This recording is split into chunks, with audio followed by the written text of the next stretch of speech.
কদিন ধরে বড্ড দমবন্ধ লাগছিল, তাই আমার প্রিয় বান্ধবী যখন বুধবার সন্ধেবেলা বলল, চল একটু কোথাও থেকে ঘুরে আসি, আর না করলাম না।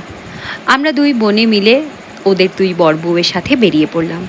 আপাতত ফুলবাগান থেকে প্রথম গন্তব্য বিডন স্ট্রিট, মানে বিডন স্ট্রিটের যে ক্রসিংটা।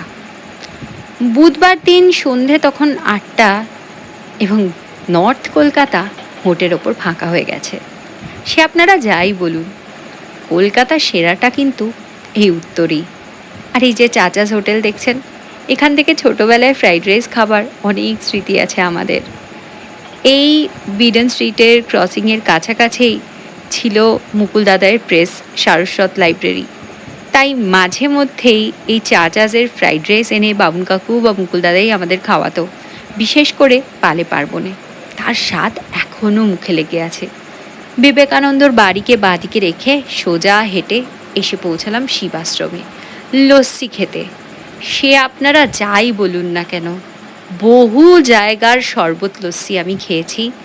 প্যারামাউন্টের শরবত, যার মান এখন একটু হলেও পড়ে গেছে, আর এই শিবাশ্রমের লস্যি কোনো তুলনা হয় না। সামনের এই ছোট্ট মন্দিরটা কি সাংঘাতিক পরিষ্কার পরিচ্ছন্ন করে রাখা দেখুন তো। আসলে উত্তর কলকাতার একটা নিজস্ব মায়া আছে, একটা নিজস্ব জাদু আছে। ভীষণ পুরনো, ভীষণ ছাপোষা, বড্ড সেকেলে, ঝাঁ চকচকে ব্যাপারটাই নেই, কিন্তু আভিজাত্যে ভরপুর। হাঁটতে হাঁটতে আমরা যাচ্ছিলাম হাতিবাগানের দিকে। এই রাস্তাতে যখন এলামই, তখন নিস্তারিণীর সাথে একবার দেখা করে যাব না তা কি হয়? নিস্তারিণী বলতে গোহদের মা নিস্তারিণীর মন্দির। এই মন্দিরের ব্যাপারে বিশদ যদি জানতে চান, আমার এর আগে একটি ব্লগ আছে, ডেসক্রিপশনে দিয়ে দেবো, দেখে নেবেন। তবে এটুকু বলতে পারি, ইনি হলেন দক্ষিণেশ্বরের মা ভবতারিণীর বড় দিদি। কেন বা কিভাবে জানতে গেলে ওই ব্লগটা দেখবেন। আজকে আমি একটা ছোট্ট করে ব্লগ বানালাম। মন মেজাজ আমার সত্যিই ভালো ছিল না, তাই নিজেকে একটু ডাইভার্ট করতেই বলতে পারেন ভিডিওটা বানালাম। আমি জানি আপনাদেরও অনেকেরই হয়তো মন মেজাজ ভালো নেই, কে জানে এই ব্লগটা দেখে হয়তো এক টুকরো বাতাস পাবেন। আর মন যখন প্রচণ্ড অশান্ত হয়, আমি এই নিস্তারিণীর মন্দিরে আসি। আর বুধবার ছিল ভীষণ ফাঁকা, শুধুই আমরা। তার সাথে সাথে শম্ভুনাথও ছিলেন, ওনার দর্শনও হলো। লক্ষ্মীনারায়ণ সাউয়ের দোকানের একটু তেলে ভাজাও খাওয়া হলো।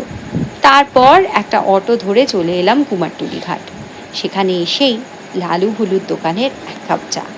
আরে আমরা হাঁটতে ঘুরতে বেরিয়েছি, খাবো না তাই কি হয়?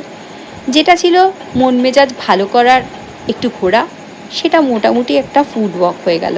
তো এখানে এসে জানতে পারলাম এখানকার এই ভাপা চিকেনটা নাকি খুব বিখ্যাত। এর আগে সামহাও কোনো দিন খাওয়া হয়নি, তাই ভাপা চিকেন আর চিকেন চিজ বল নিয়ে সোজা চলে এলাম কুমারটুলি ঘাটে। আমরা যতক্ষণে পৌঁছেছি তখন অলমোস্ট 9:45 বাজে। বানানটা দেখুন, কুমারটুলি, সেই ব্রিটিশ যুগের বানান। আহা, মা গঙ্গার পাশে দাঁড়িয়ে যে কি শান্তি, সেটা না এলে বোঝানো যায় না। আর তার সাথেই এই দাদার ঝাঁপি খুলিয়ে খেলাম ফুচকা। এখন বাজে রাত্রি 10:30 মতো। নর্থ কলকাতা কিন্তু মোটের ওপর শুনশান। লোকে বাড়ি ঢুকে গেছে, একান্তই রকপাত ছেলেরা ছাড়া আর তেমন কেউ বাইরে নেই। যদিও রাজা আর রঞ্জু একটু রেস্টুরেন্ট খুঁজছিল, কিন্তু কিচ্ছু খোলা পেলাম না। তাই অগত্যা অটো ধরে চলে এলাম বাড়ি। আমাদের দুই বোনের খুব একটা খাওয়ার ইচ্ছা ছিল না, কারণ পেট জয় ঢাক, আর যা গরম পড়েছে সত্যিই খেতে ভাল লাগছিল না। আজকের প্ল্যানটা একদম ইমপ্রম্পটু ছিল, কিন্তু বেরোনোর পর বিক্ষিপ্ত মনটা ভারী শান্ত করে বাড়ি ফিরলাম।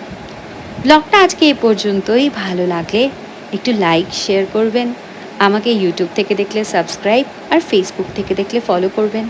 আর যদি আগের নিস্তারিণীর মন্দিরের বিশদ ব্লগটি দেখতে হয়, তাহলে আমি ডেসক্রিপশনে লিঙ্ক দিয়ে দেবো, দেখে নেবেন।